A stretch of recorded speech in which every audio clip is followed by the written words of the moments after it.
Road கடைகள் எல்லாம் கிடைக்கக்கூடிய மோமோஸ் இனி நம்ம வீட்லயே சூப்பரா ரெடி பண்ணிடலாம். அதுவும் இந்த மாதிரி டிஃப்ரெண்டா ரோஸ் மோமோஸ் ரெடி பண்ணி கொடுத்தானா செஞ்ச உடனே காலி ஆயிடுங்க. அவ்வளோ சூப்பரா இருக்கும். இந்த மாதிரி டிஃப்ரெண்டான ரெசிபிக்கு நம்ம சேனலை சப்ஸ்கிரைப் பண்ணிட்டு பெல் ஐக்கானையும் ப்ரெஸ் பண்ணிடுங்க.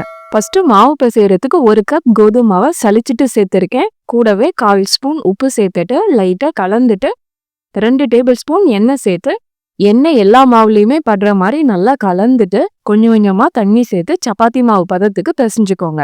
ஒரு 3 நிமிஷம் மாவு நல்லா அழுத்தி பிசைங்க. நல்லா சாஃப்ட் ஆயிடும்.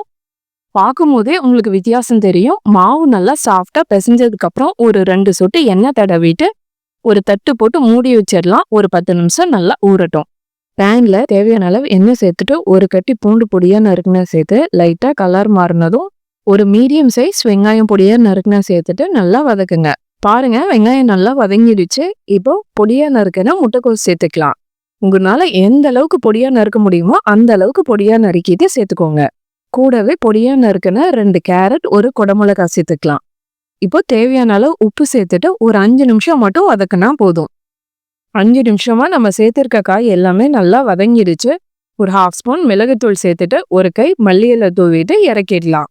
அடுத்தது மோமோஸ் சட்னி ரெடி பண்ணிடலாம். கொதிக்கிற தண்ணியில 2 மீடியம் சைஸ் தக்காளி சென்டர்ல கீறிட்டு சேர்த்துக்கோங்க. 3 காஷ்மீரி வரமிளகா, 4 பல் பூண்டு சேர்த்து 15 நிமிஷம் வேக விடுங்க. வைக்கிறதுக்கு முன்னாடி தக்காளியோட தோல் எடுத்துருங்க. 1/4 ஸ்பூன் உப்பு, 1/2 ஸ்பூன் சக்கரை சேர்த்துட்டு அரைச்சிங்கன்னா மோமோஸ் சட்னி ரெடி. மாவு நல்லா ஊறிடுச்சு. மீடியம் சைஸ் உருண்டையா உருட்டிட்டு சப்பாத்திக்கு தேய்க்கிற மாதிரி தேய்ச்சிக்கோங்க. நல்லா மெலிசா தேய்ச்சாச்சு. இந்த மாதிரி கிண்ணத்தை வச்சு ரவுண்ட் ஷேப்ல கட் பண்ணிக்கலாம். கட் பண்ணது போக மீதி இருக்க மாவு வேஸ்ட் ஆகாது. மறுபடியும் இதே மாதிரி தேய்ச்சி கட் பண்ணிக்கலாம். ஒரு ரோஸ்க்கு 3 லேயர் அப்படி இல்லைன்னா 4 லேயர் வரைக்கும் வைக்கலாம். நான் இன்னைக்கு 4 லேயர் வச்சிருக்கேன். இப்போ நான் வச்சிருக்க மாதிரியே ஒன்று மேல ஒன்று வரிசையா அடுக்கிட்டு நம்ம ரெடி பண்ணி வச்சிருக்க மசாலாவை உள்ள வச்சுக்கலாம். மசாலா கொஞ்சம் கம்மியாவே வைங்க, இல்லைன்னா க்ளோஸ் பண்ணும் போது மசாலாலாம் வெளியே வரும்.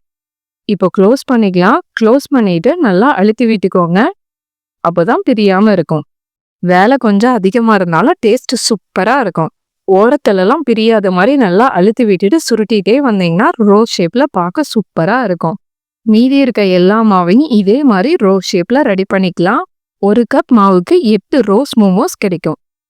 இட்லி பாத்திரத்துல வேக வச்சுக்கலாம். தண்ணி நல்லா கொதிச்சிட்டு இருக்கு. நம்ம ரெடி பண்ணி வச்சிருக்க மோமோஸ் ஒவ்வொன்றா உள்ள வச்சுட்டு க்ளோஸ் பண்ணி வச்சிடலாம். மீடியம் ஹீட்ல ஒரு 20 நிமிஷம் வேகட்டும். 20 நிமிஷம் ஆயிடுச்சு. ஓபன் பண்ணி பார்த்துடலாம். நல்லா ஆவி பறக்க சுட சுட ரோஸ் மோமோஸ் சூப்பரா ரெடி ஆயிடுச்சு.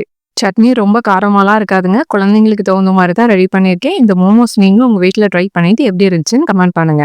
தேங்க்ஸ் ஃபார் வாட்சிங்.